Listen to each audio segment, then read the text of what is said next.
Welcome to Wayward Writers. I'm senior literary agent and author Heather Cashman. I'm author and writing coach Stephanie Bearce. And I'm author and writing coach Nicki Jacobsmeyer.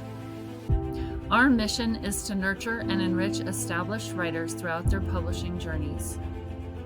We welcome all genres, age groups, and publishing paths through video podcasts, online webinars, in-person retreats, and more. We're here to help you conquer your path.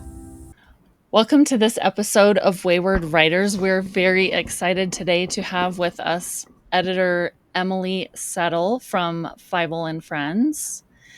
And we are going to be talking about something that you, as our listeners, brought up in a conversation because you evidently have been getting some rejections based on point of view, or you feel like they're based on point of view for some reason. Stephanie, will you tell us more about Emily before we get started with this topic? Be happy to. Emily Settle is an editor with Feiwel Friends, an imprint of Macmillan's Children Publishing Group. She was born and raised in downstate New York, and she studied journalism at Lehigh University and later earned an MS in publishing from Pace University. When she's not reading or taking yet another picture of her calico cat, you can find her at the archery range attempting to be Aloy from Horizon Zero Dawn. It's a video game. It's not a book. Oh, okay. Very game. My video game. It's my favorite video game of all time. Yeah. So I've thought about quitting agenting and just starting to play video games all day. That sounds awesome. You could be on Switch. I tell you what, I have a young friend who graduated college, and he is a video game announcer. That is his profession. Wow. That's awesome. Okay. Isn't that cool? You can do it. Yeah.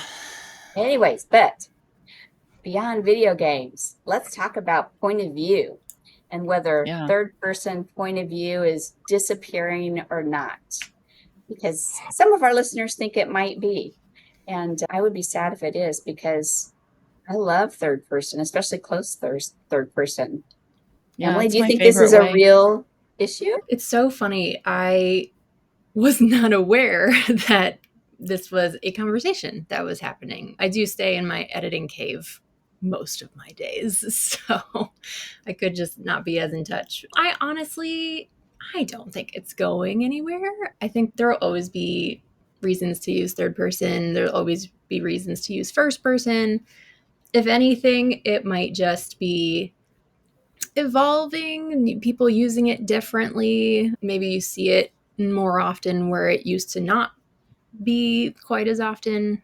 But yeah, I'm not too worried about it going anywhere, because then we would just have every book in first person. That sounds less interesting to me. It is less interesting. I love third person close because I feel like you can dial in and out. Mm-hmm. You know what I mean by that? Yeah. Like you can get really close inside the thoughts of the person, but then you can have that ability to pull back on the perspective and add more in that the reader needs to know. I don't know. It's my favorite way to write, so yeah, no, I'm not going to stop. And that's exactly it. I do think it can depend on genre. Like what do you say about needing to pull back a little bit? Like that makes me think of how I feel like third person is still a bit more common in like sci-fi and fantasy. And I think it's because you sometimes need a little bit of space to separate yourself from the character so that you can describe the world and what's going on around the character, because they live there. So if you're in first person, it wouldn't make sense for them to notice things the way that a reader might need to know to ground themselves in this second world. Yeah.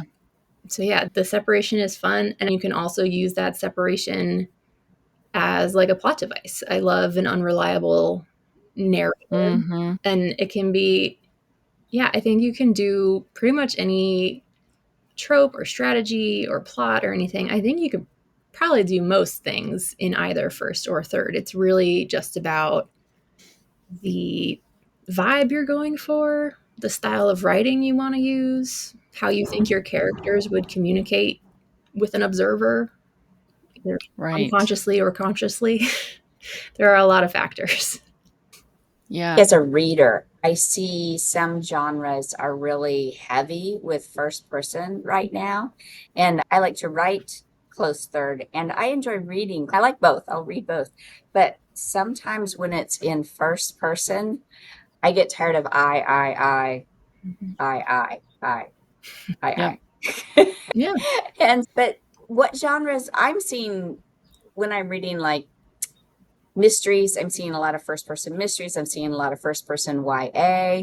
Are there other genres where you do see more first person third? Is it a trend then? I think probably contemporary. Yeah. Just kind of, Especially romance. yeah, pretty much anything contemporary. Yeah, because romance, especially, I'll put aside for just 1 second, but like contemporary in general, what I was saying before about world building, you sometimes need space to describe how the world works. The readers are already going to have that shorthand for anything set in the real world. Most readers will anyway. You don't necessarily need that much space. And then when it comes to something like romance and even mystery, because who doesn't want to imagine themselves as a hard boiled detective solving crimes? I love Yeah. that. I do think that when you have genres like romance or mystery that are very much meant to be like the reader wants to feel like they're the character in the story. Yeah. They want to be the one. They want to feel like they're solving the crime. They want to feel like they're falling in love. So that makes sense to me that those would be more in first person because it's another avenue for the reader to really feel pulled into the story. But that's not to say you can't have a great mystery or a great romance in third person. So what draws you to a particular narrative point of view in a manuscript, and how do you know if it feels like the right choice? For me, I need the voice to be engaging immediately. I need to care about this character and their story on the first page. And it's funny, I feel like I don't necessarily know something is the right choice, but I know when it's the wrong choice. It's like, kind of feels Yes. to me like a movie or a show soundtrack where it's not meant to be noticed. It's meant to just add to the overall execution of the story. But if it's wrong, like you can feel it. Or if it's like weird or bucks genre a little bit. Now that's not a bad thing, but I'm just saying it's not something you necessarily notice. It's like when they use contemporary music in soundtracks for historical things. Like that's a cool dissonance, but you have to do it right. Yeah. It's interesting because when I'm reading through queries, like I told one of my interns, I'm like, oh, I don't care for present tense. And they were like, yeah, but this author and this author that you have, they're all present tense. And I was like, I know, but I didn't notice when I was reading that it was present tense. So I think point of view is the same way, right? If you start reading it and you're just immersed and you're not noticing it, then you probably got the right choice. Yeah, for sure. Yeah. It's all about what the story needs, what your characters need. And I would not say there's any like hard and fast rules based in genre or age or anything like that. Yeah. Yeah. So you've worked with a wide variety of voices in fantasy and contemporary stories. What kinds of point of view are you seeing most in your inbox these days? What do you think? I tried to think about it and it feels 50-50, honestly. That's Although great. I will say, That's reassuring. but again, it's not really something I really home in on. But Right. I think I'm probably seeing first person more often than I used to. But I also Mhm. pretty much exclusively work on speculative. So I don't really work on contemporary projects that much, where I think first person is more the norm. I pretty much only work on sci fi, fantasy, horror, historical, where I think third person is a little more common there, or at least traditionally, quote unquote. Do you think in romantasy that it leans first person at all? I think so. I think it I might. think I think that's part of what draws people into romantasy is that it does lean first person, but I know that there is romantasy that's third. Yeah, I think that goes back to what we were saying about romance before, which is it makes sense to me that it would be more common to be in first because the people who read that genre voraciously, they want to feel like they're part of the story. Experiencing so it. that makes sense. Yeah. Yeah. So what do you think are the most common mistakes when authors attempt third person, especially close?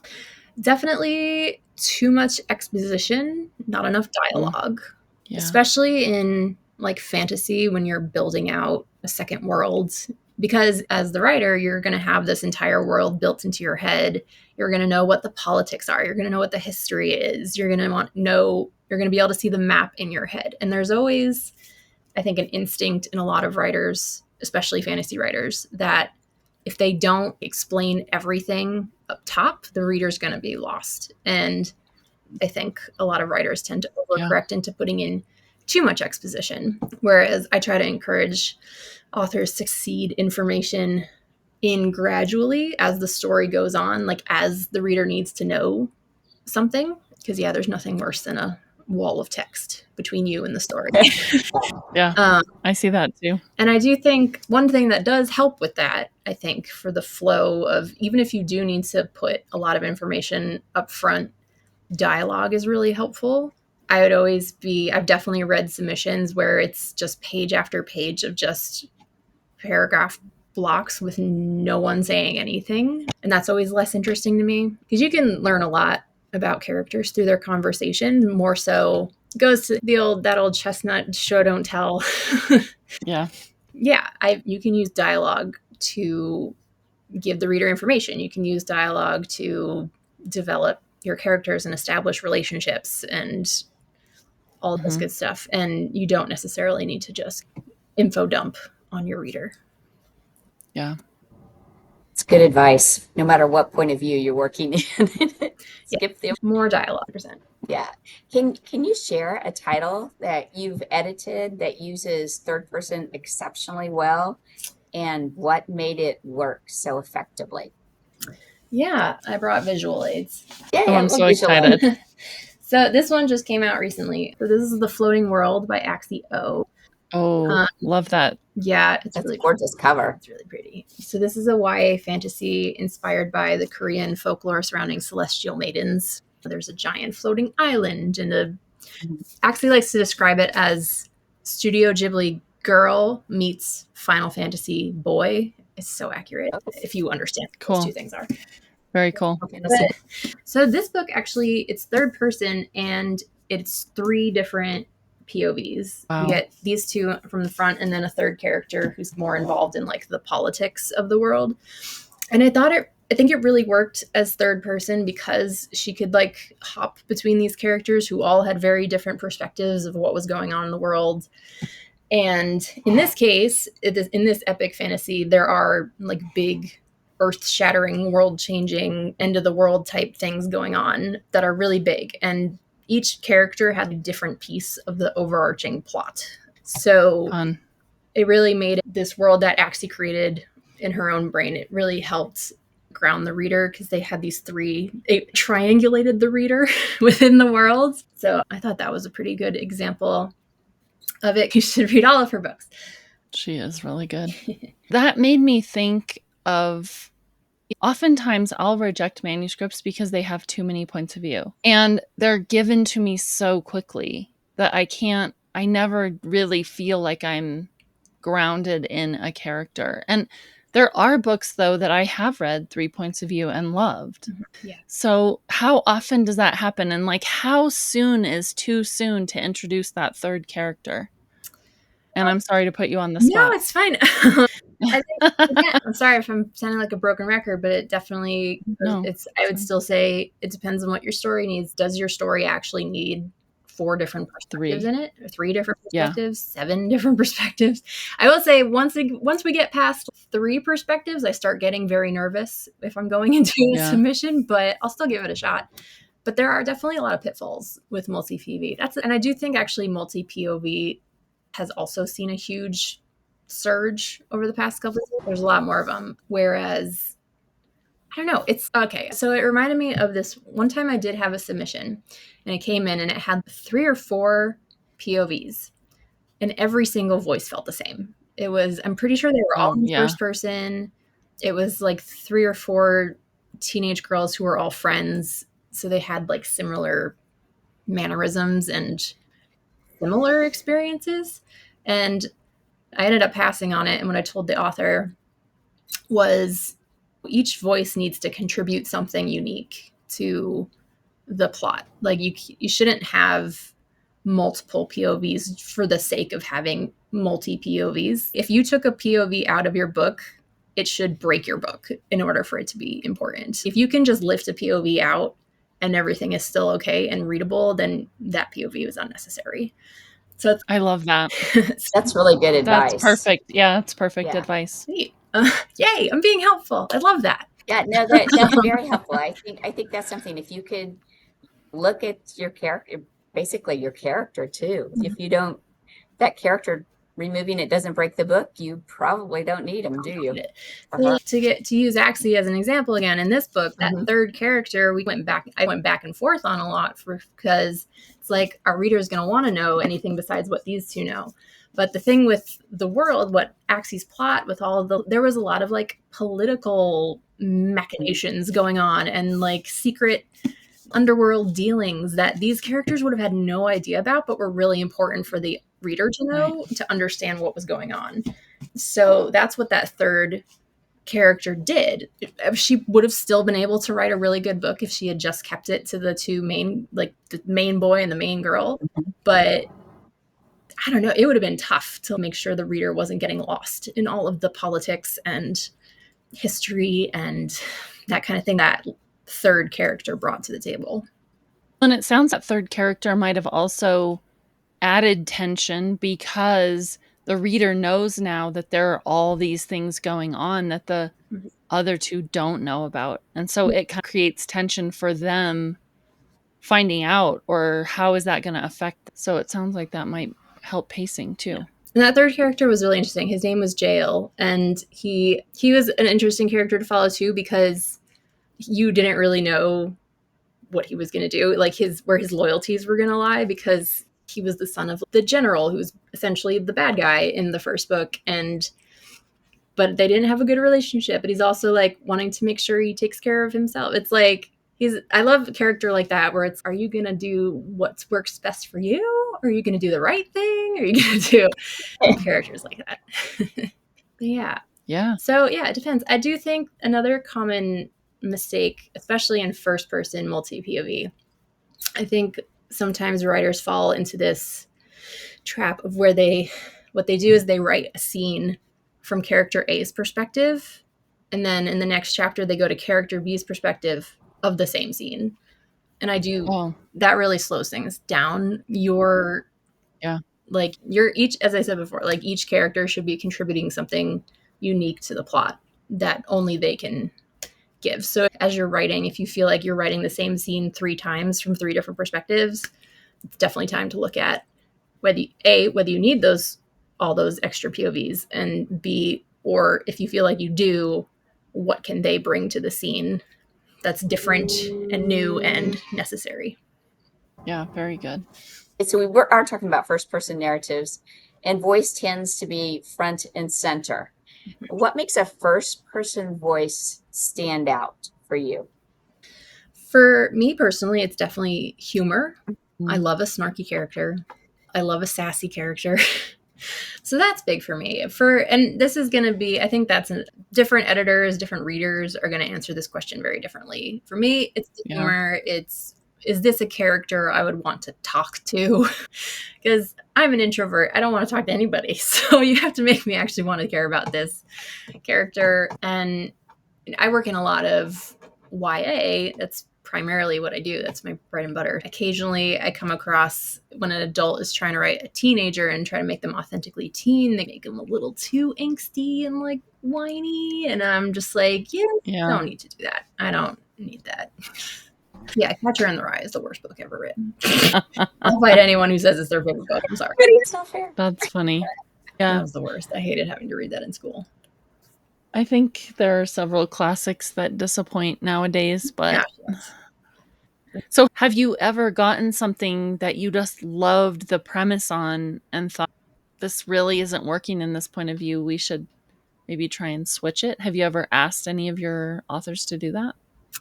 I think so. I'm sure it's happened. For the most part, I don't know about to the authors I work with, certainly occasionally on submissions, if I really love it. Yeah. That's probably the kind of situation where I would offer an R&R, a revise and resubmit, because I can't acquire a book if I'm going to have them change the whole POV. That's way too big a change. Like, books definitely don't have to be perfect when I acquire them, but like the changes have to be digestible without needing to see it. So yeah, I think so. The funny thing is, I tried to find a record of this so I could remind myself of what happened. I could have sworn. Okay, so this is another really book that I loved working on. So for A Crane Among Wolves by June Her, this is dual POV. The main female character's perspective is first person, and the main male character's perspective is third person. I could have sworn, like I said, I could not find an email where we talked about this. We might have talked about it on a phone call, so there's no record, no paper trail, curses. I'm pretty sure when this book was just being developed, it was dual POV first.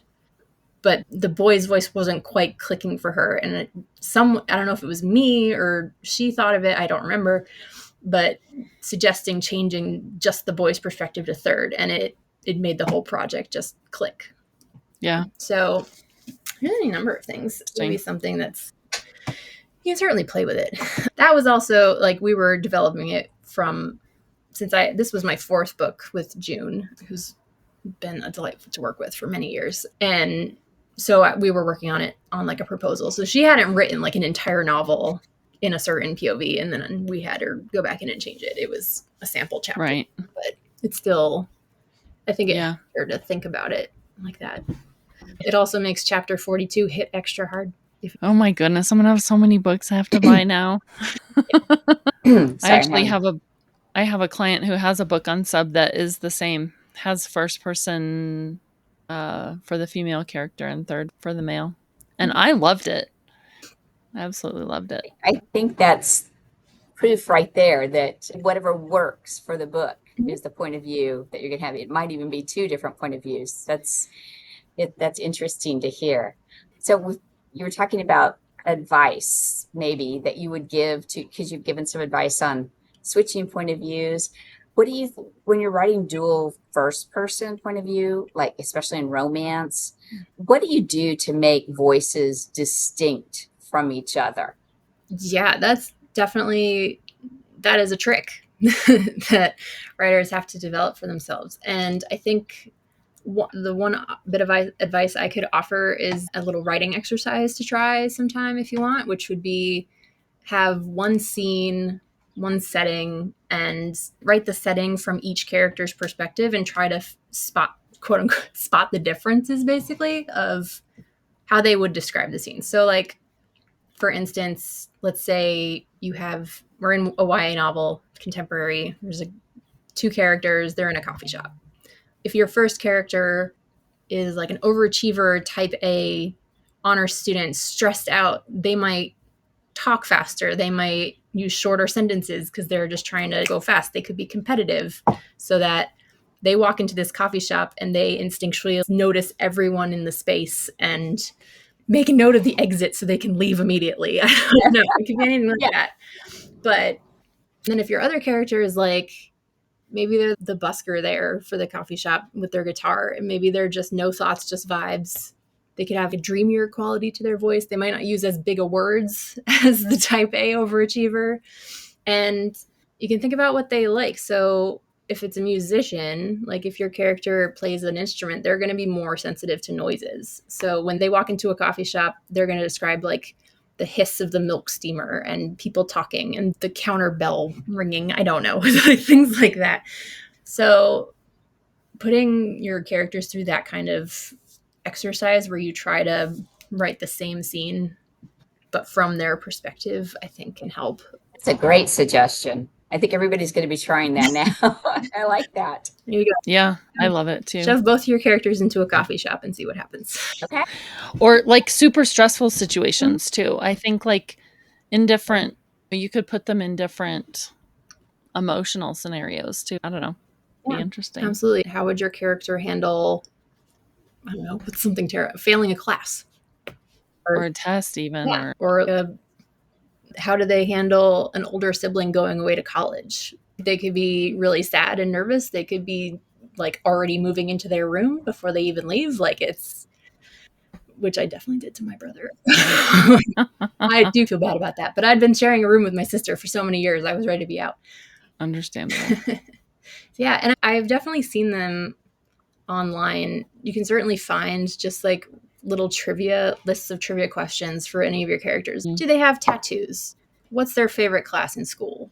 What color are their eyes? Do they have any freckles? What is their deepest secret? Like you can come up with all these little details to flesh out your character, and that stuff doesn't even have to make it into the book. In fact, a lot of it won't, because there's not really a good place for it, but it will help you as the author have this three-dimensional person in your head, and that helps you translate it three-dimensionally onto the page. Yeah, that's wonderful. That's great advice. Knowing your character so well that you know what happens in the coffee shop. Exactly. Or the library. Or the Stephanie, when I'm in my query inbox, sometimes I can just tell. I don't even know. Maybe it's just because I've read thousands and thousands of queries. Mm-hmm. But you can tell when somebody is a newer author and they haven't really just settled, or maybe their POV isn't quite working.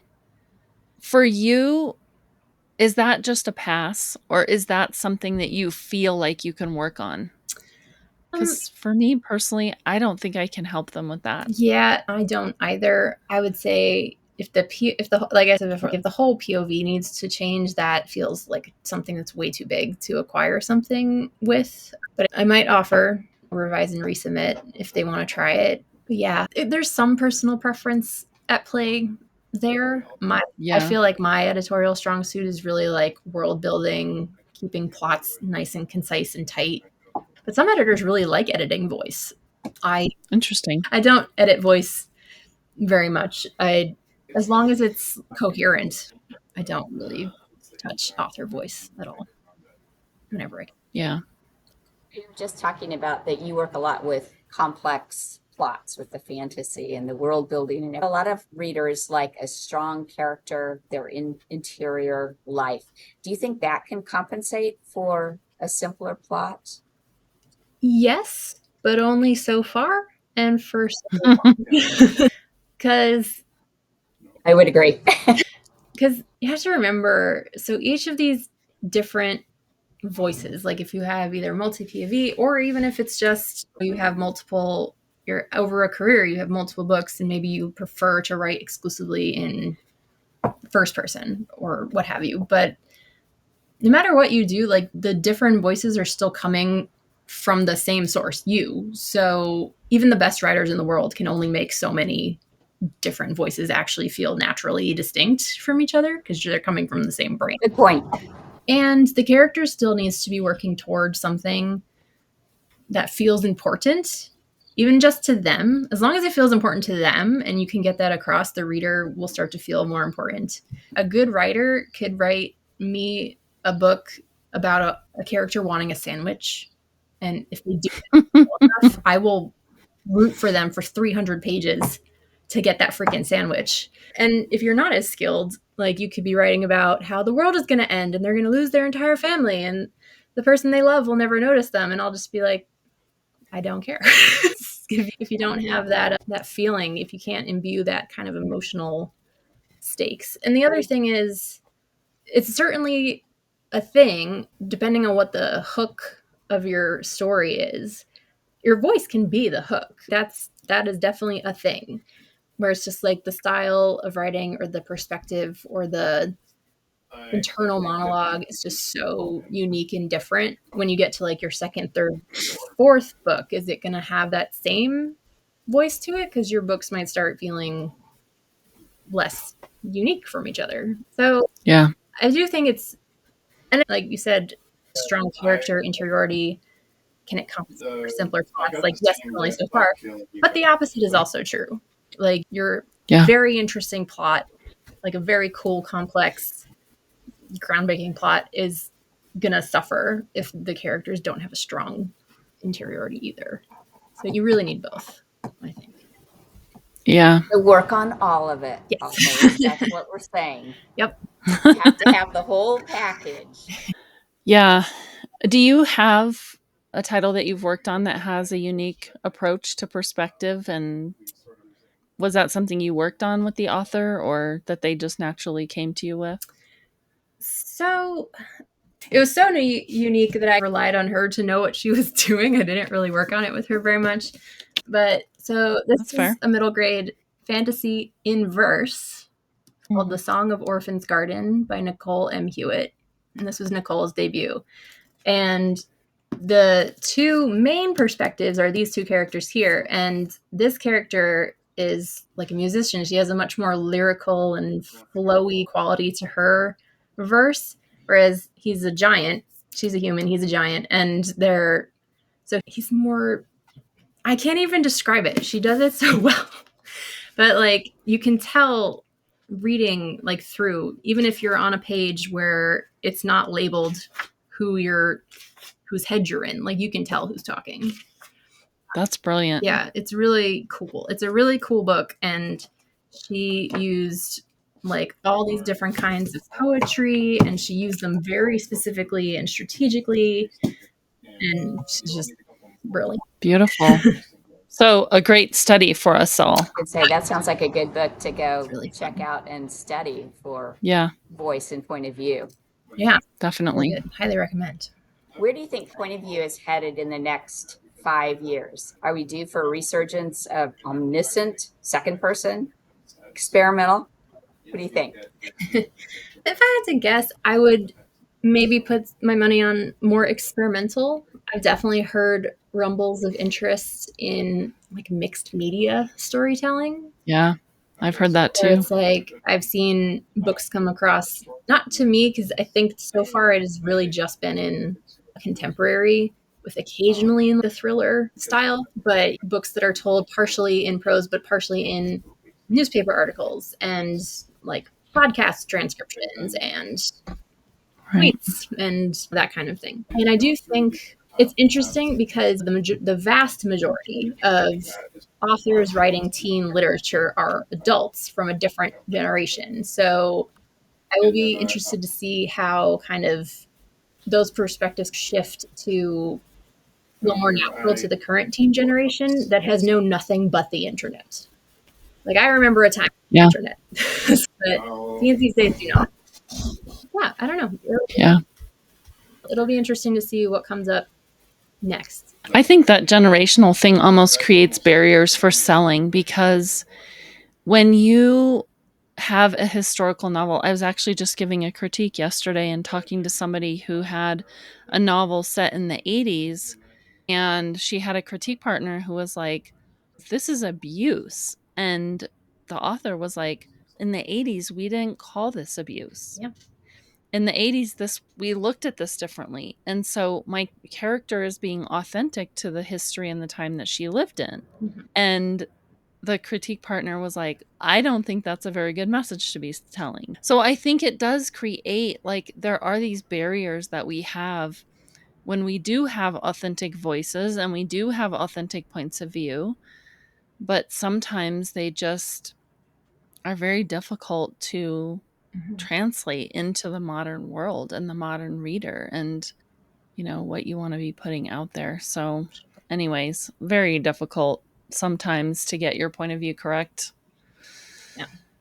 And I would say I feel like this is definitely a hill I'll die on. I feel like there's a lot of Need to hear this then. there's a common misconception that writing for kids is easier. And right. Only adult writers think that, and adult publishers. Yes. 100%. But yeah, because when you're writing, especially for teens, because they actually have like brains mostly, sometimes half-ish. But like kids know when you're being disingenuous with them, and they know when you're not doing something right, authentically or genuinely. So to use that example, like if you're an author writing something in the 80s and you were around in the 80s, you know what it was like. Like, it's still important. Yes, you want to be authentic. It is definitely important to keep in mind who your audience is, though. And that doesn't mean like you should change things to be more palatable to that audience, but it could be something like, so if a lot of this book is about that abuse that was not seen as abuse in the 80s but is now, I would probably encourage them to put like an author's note in the beginning and be like, this is what this book is about. It was like this back then. And I feel good about that because that's exactly what I told her. I was like, you need a forward. You have to have a forward if you want to be authentic with this voice and be genuine, but also there needs to be things noted here that things have changed. So yeah, because anyway. I work on a lot of historical, and you don't want to sanitize history. Exactly. That's something June was really passionate about when she was working on Crane Among Wolves, because this book is about a real king in Korean history that just enjoyed kidnapping and enslaving thousands of women and girls from across his kingdom just because he could. Wow. And yeah, it's not a fun time to be a lady in this book. And the main character, her story, so basically her older sister is one of these women who's captured, and she's trying to set her free. And this is a prince that is trying to depose the awful king because he's so terrible and horrific person. But there's like a lot of tough stuff, and there's a lot of horrible things that are happening. And June was she wrote it all in her author letter in the beginning. She has a note that provides historical context as well as essentially content warnings, because even though she was always very careful to not be like gratuitous or overly explicit on the page, but like she also would not call something by a different word that was like less aggressive if that's not what it was. If that right. Took that place back into being true to the point of view of your character too, for sure, because you're going to work with how that character is, and you know that character. It gets complicated, doesn't it? For sure. So for those of us who want to experiment with POV and who want to do this, how does breaking these traditional rules make us sit in the market? Like, where would it put us in the market? And do you think that it's too risky? And maybe some words of encouragement for those of us who want to try something experimental. If they want to try something experimental, I say do it. Okay. Just do it. Me too. Everything. This is not like probably as encouraging as it should be, but everything is risky anyway. Like I agree. It's true. The thing that sounds like it would be a total slam dunk and would sail through acquisitions and would sell bajillion copies, you would not believe how often that is shot down too. Like it's a nightmare. But no, if that's what you want to do and that's what makes you passionate about your project, because that's the other thing. Like an editor worth their salt can tell when an author doesn't care about a story, or when they're just maybe writing to a trend, or maybe they received some bad editorial feedback that they implemented against their better judgment. Yeah. I know that happens. Yeah. So sad. So, oh yeah, it happens all the time. You only need one editor who's willing to jump off that cliff with you. And it might work and it might not, but it's like you should still always do what you're feeling most excited about. Yeah. And I think that is what might end up setting you apart. I feel like what's happening in the world today is that we have these huge backlists that debut authors are competing against. We have these huge amounts of actual quality self-publishing coming out. And so I feel like you have to be unique to stand out in some way. And you have to stand out in some way. The challenge is figuring out what's unique among all of these amazing things that are coming out, because I just got a whole list. That's what's unique is you. It is you. Right. It is you. But I got this whole list of amazing books from Emily now that I'm going to be going. I know. Check out. My Barnes & Noble gift card now has a purpose. Woo-hoo. Yeah. Love it. Thank you so much for being with us. This was so fun. Yeah, my pleasure. It's so fun talking about it. Thank you. Thank you for joining us on this episode of Wayward Writers. Let's connect. Find us at waywardwriters.com, X, Instagram, YouTube, and Facebook. See you next time. Conquer your path.